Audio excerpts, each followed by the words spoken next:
नमस्कार, live cities के night bulletin दिन भर बिहार में आपका स्वागत है। खबरों की शुरुआत करेंगे, लेकिन उससे पहले एक नजर डालते हैं आज की सुर्खियों पर। बिहार में एनडीए ने किया सीट शेयरिंग का ऐलान। सीट शेयरिंग से पहले लालू और तेजस्वी दिल्ली में। मांझी बोले, मैं जीतन राम आखिरी सांस तक मोदी के साथ हूँ। मुकेश सहनी का बड़ा बयान, महागठबंधन थोड़ा सा बीमार है, दिल्ली जा रहा हूँ। अनंत सिंह ने ठोका दावा, जेडीयू से ही लड़ूंगा।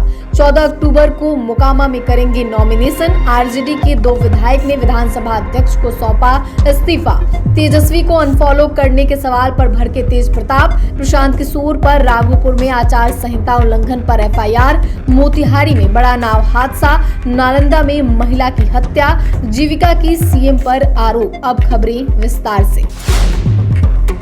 बिहार विधानसभा चुनाव को लेकर एनडीए ने सीट शेयरिंग की घोषणा कर दी है। बीजेपी 101 सीटों पर चुनाव लड़ेगी, वहीं जेडीयू 101 सीटों पर लड़ने जा रही है, जबकि चिराग पासवान की पार्टी एलजेपीआर 29 सीटों पर अपने प्रत्याशी उतारेगी।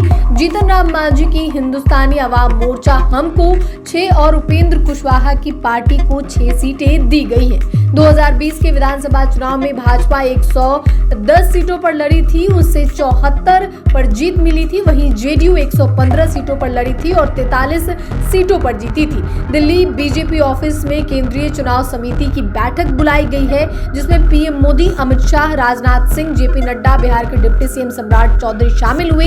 पीएम मोदी 15 अक्टूबर को बिहार बीजेपी के कार्यकर्ता से नमो ऐप के जरिए संवाद करेंगे। इस कार्यक्रम का नाम दिया गया है, मेरा बूथ सबसे मजबूत।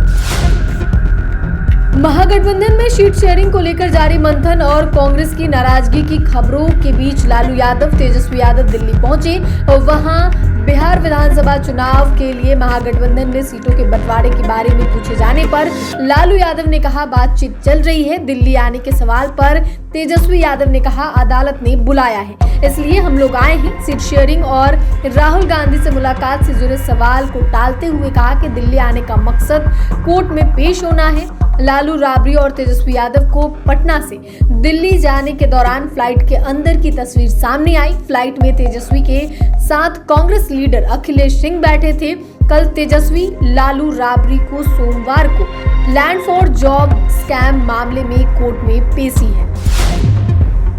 केंद्रीय मंत्री जीतन राम मांझी ने साफ कर दिया है कि वो एनडीए सरकार में ही रहेंगे। उन्होंने एक्स पर लिखा है, अभी मैं पटना निकल रहा हूँ। वैसे एक बात बता दूं, मैंने पहले भी कहा था और आज फिर से कह रहा हूँ, मैं जीतन राम मांझी अपने अंतिम सांस तक प्रधानमंत्री नरेंद्र मोदी जी के साथ रहूंगा।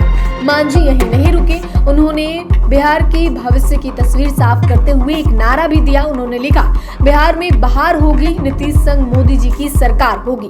इस नारे के जरिए उन्होंने स्पष्ट कर दिया कि वह बिहार में मुख्यमंत्री नीतीश कुमार और प्रधानमंत्री नरेंद्र मोदी के नेतृत्व वाले गठबंधन के साथ ही मजबूती से खड़े हैं। वीआईपी सुप्रीमो मुकेश सहनी को भी दिल्ली बुलाया गया है। बताया जा रहा है कि इस बैठक में महागठबंधन की सीट शेयरिंग पर सहमति बन जाएगी, जिसके बाद महागठबंधन सीट शेयरिंग की घोषणा करेगी। दिल्ली जाने से पहले उन्होंने पत्रकारों से कहा, आप जो कह रहे हैं वो बात थोड़ी सी ठीक है। महागठबंधन थोड़ा सा बीमार हुआ है, सभी डॉक्टर दिल्ली में है, दिल्ली जाकर सही डॉक्टर के पास सही इलाज हो जाएगा। इससे सहनी एक फोटो अपने फेसबुक पर डाली, जिसमें कहा गया है, सबका सम्मान करने वाली सरकार बनाएंगे।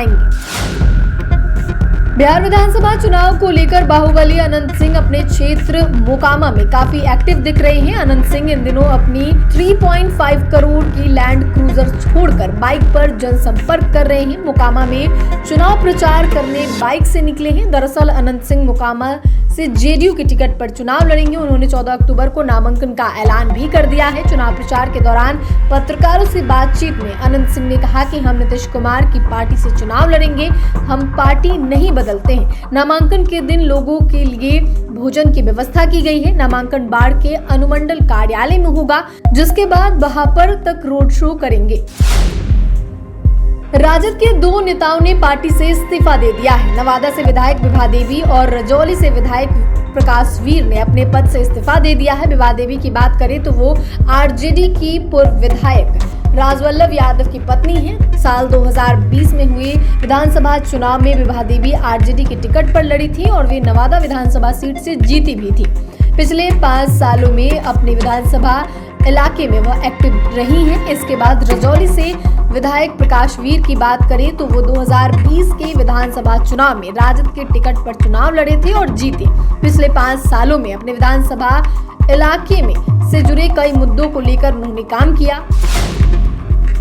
तेज प्रताप यादव अपने छोटे भाई तेजस्वी यादव को एक्स पर अनफॉलो कर दिया है। पटना में जब पत्रकारों ने इसे लेकर सवाल किया तो पूर्व मंत्री भड़क गए, कहा बेकार के सवाल मत कीजिए। वहीं महुआ से राजद विधायक मुकेश रोशन के क्षेत्र में एक्टिव होने को लेकर जब उनसे सवाल पूछा गया तो बोले, मैं फालतू लोगों का नाम नहीं लेना चाहता हूं, मुझे महुआ की जनता से मतलब है, किसी और से नहीं। लैंड फॉर जॉब केस में पेशी के लिए लालू परिवार के दिल्ली जाने पर कहा सरकार घोटाला करता है। नीतीश सरकार ने सृजन घोटाला का क्या हुआ? जनसुराज पार्टी के संस्थापक प्रशांत किशोर के खिलाफ आचार संहिता उल्लंघन का मामला दर्ज किया गया है। जानकारी के मुताबिक प्रशांत किशोर अपने काफिले के साथ वैशाली जिले के राघोपुर पहुंचे थे। इसके बाद अंचलाधिकारी के आवेदन पर एफआईआर दर्ज कराई गई। प्रशांत किशोर ने कई ग्रामीणों से मुलाकात की। ग्रामीणों ने उनसे शिक्षा, सड़क और अन्य बुनियादी सुविधाओं की कमी की शिकायत की। किशोर ने कहा कि आपका विधायक 2 बार उप मुख्यमंत्री रह चुका है, क्या कभी उसने आपकी समस्या सुनी? इस पर कई ग्रामीणों ने बताया कि वो तेजस्वी यादव से मिलने में भी सक्षम नहीं है। मोतिहारी के लखौरा थाना इलाके के सिकरहना नदी में एक नाव पलट गई। इस हादसे में 15 लोग नदी में डूब गए जबकि 3 लोगों की मौत हो गई है। मिली जानकारी के अनुसार ग्रामीण पशुओं के लिए चारा लेकर लौट रहे थे, तभी नदी पार करते समय नाव तेज हवा की चपेट में आ गई। हवा के दबाव से नाव का संतुलन बिगड़ गया और वह देखते ही देखते नदी के बीचों बीच पलट गई। घटना में एक व्यक्ति ने किसी तरह तैरकर अपनी जान बचाई और घटना की जानकारी गाँव वालों को दी, जिसके बाद गांव वाले दूसरी नाव लेकर नदी में डूबे अन्य लोगों की तलाशी शुरू की। इस दौरान रात्रि में ही कैलाश सहनी को स्थानीय गोताखोरों ने ढूंढ निकाला। इलाज के लिए उन्हें निजी नर्सिंग होम ले जाया गया, जहां इलाज के दौरान उनकी मौत हो गई। नालंदा में महिला की गोली मारकर हत्या कर दी गई है। गोली सिर में लगी है। मृतका के बेटे ने कहा कि 5 लाख रुपए के लिए मां का मर्डर हुआ है। ये जीविका समूह से जुड़ी थी। इन्होंने जीविका की सीएम रेखा देवी को रुपए दिए थे, उन्होंने ही मां का मर्डर कराया है। बताया जा रहा है कि जीविका की सीएम रेखा देवी को किसी काम के बहाने बुलाने घर ले गई, वहीं देर रात घर नहीं लौटी। काफी खोजबीन किया गया लेकिन कहीं अता पता नहीं चल सका। सुबह स्थानीय लोगों ने शव मिलने की सूचना दी। शव कोयला विगहा जाने वाले रास्ते में पुल के पास पानी में फेंका हुआ था। आरोप है कि सरिता देवी ने जीविका के सीएम रेखा देवी को 5 लाख रुपए दिए थे।